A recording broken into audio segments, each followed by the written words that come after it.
Mapalad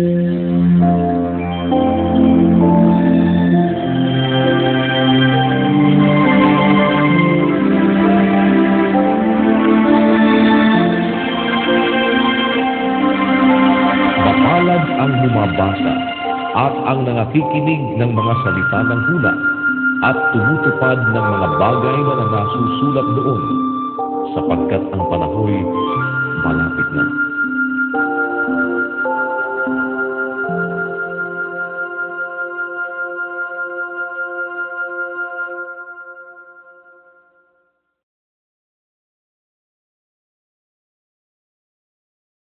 Mag-ingat kayo na huwag magsigawa ng katuwiran sa harap ng mga tao, upang kanilang makita. Sa ibang paraan ay wala kayong ganti ng inyong Ama na nasa langit.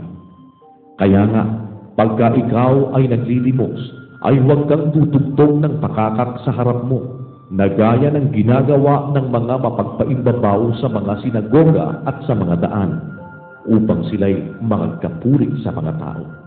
Katotohanan sinasabi ko sa inyo, tinanggap na nila ang sa kanila'y ganti.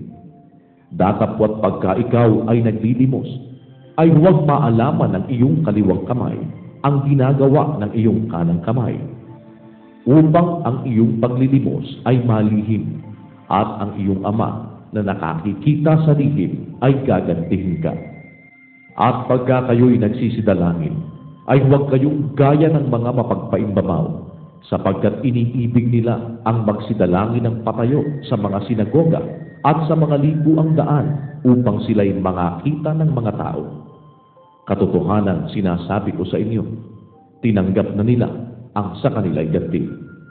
Datapwat ikaw, pagka ikaw ay mananalangin, pumasok ka sa iyong silid, at kung mailapat mo na ang iyong pinto, ay manalangin ka sa iyong Ama na nasa lihim, at ang iyong Ama na nakakikita sa lihim ay gagantihin ka.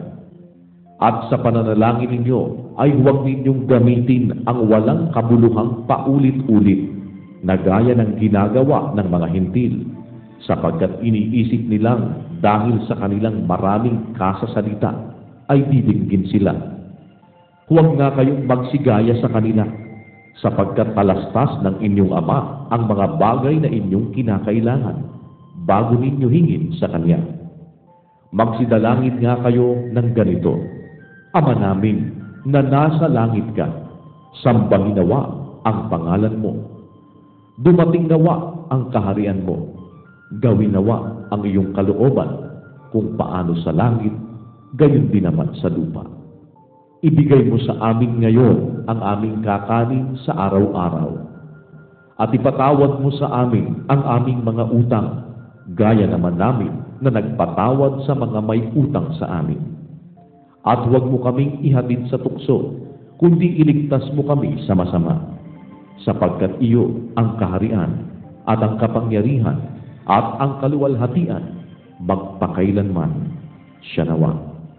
Sapagkat kung ipatawad ninyo sa mga tao ang kanilang mga kasalanan, ay patatawarin naman kayo ng inyong Ama sa kalangitan. Datapwat kung hindi ninyo ipatawad sa mga tao ang kanilang mga kasalanan, ay hindi rin naman kayo patatawarin ng inyong Ama ng inyong mga kasalanan. Bukod dito, pagka kayo'y nag-aayuno, ay huwag kayong gaya ng mga mapagpaimbabaw na may mapapanglaw na mukha, sapagkat kanilang pinasasama ang mga mukha nila upang makita ng mga tao na sila'y nag-aayuno. Katotohanan sinasabi ko sa inyo, tinanggap na nila ang sa kanila'y ganti. Datapwat ikaw, sa pag-aayuno mo, ay langisan mo ang iyong ulo at hilamusan mo ang iyong mukha, upang huwag kang makita ng mga tao na ikaw ay nag-aayuno, kundi ng Ama mo na nasa lihim, at ang Ama mo na nakakikita sa lihim ay gagantihin ka. Huwag kayong magtipon ng mga kayamanan sa lupa, na dito'y sumisira ang tanga at ang kalawang, at dito'y nanghuhukay at nagsisipagnakaw ang mga magnanakaw. Kundi magtipon kayo ng mga kayamanan sa langit, na do'y hindi sumisira kahit ang tanga, kahit ang kalawang, At do'y hindi naghuhukay at hindi nagsisipagnakaw ang mga magnanakaw. Sapagkat kung saan naroon ang iyong kayamanan, doon naman doroon ang iyong puso. Ang ilawan ng katawan ay ang mata. Kung tapat nga ang iyong mata, ang buong katawan mo'y mapupuspos ng liwanag. Datapwat kung masama ang iyong mata, ang buong katawan mo'y mapupuspos ng kadiliman. Kaya't kung ang ilaw na sumasa iyo ay kadiliman, gaano kaya kalaki ang kadiliman? Sino may hindi makapaglilingkod sa dalawang Panginoon, sapagkat kapopuotan niya ang isa at iibigin ang ikalawa, o kaya'y magtatapat siya sa isa at pawawalang halaga ang ikalawa? Hindi kayo makapaglilingkod sa Diyos at sa mga kayamanan. Kaya nga, sinasabi ko sa inyo, huwag kayong mga balisa sa inyong pamumuhay, kung ano baga ang inyong kakanin, o kung ano ang inyong iinumin, kahit ang sa inyong katawan, kung ano ang inyong daramtin. Hindi baga mahigit ang buhay kaysa pagkain, at ang katawan kaysa pananamit? Masdan ninyo ang mga ibon sa langit, na hindi sila nangaghahasik, ni nagsisigapas, ni nangagtitipon man sa mga bangan, at sila'y pinakakain ng inyong Ama sa kalangitan. Hindi baga lalong higit ang halaga ninyo kaysa kanila? At alin sa inyo ang sa pagkabalisa ay makapagdaragdag ng isang siko sa sukat ng kanyang buhay? At tungkol sa pananamit, bakit kayo nangababalisa? Wariin ninyo ang mga liryo sa parang, kung paanong nagsisilaki.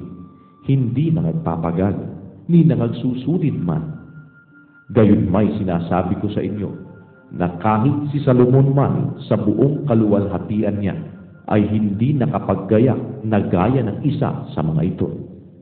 Ngunit kung pinararamta ng Diyos ng ganito ang damo sa parang, na ngayon ay buhay, at sa kinabukas ay iginagatong sa kalan, hindi baga lalong-lalo na kayong pararamtan niya, o kayong mga kakaunti ang pananampalataya? Kaya huwag kayong mga balisa na magsabi, ano ang aming kakanin? O ano ang aming iinumin? O ano ang aming daramtin? Sapagkat ang lahat ng mga bagay na ito ay siyang pinaghahanap ng mga hintil. Yamang talastas ng inyong Ama sa kalangitan na kinakailangan ninyo ang lahat ng mga bagay na ito.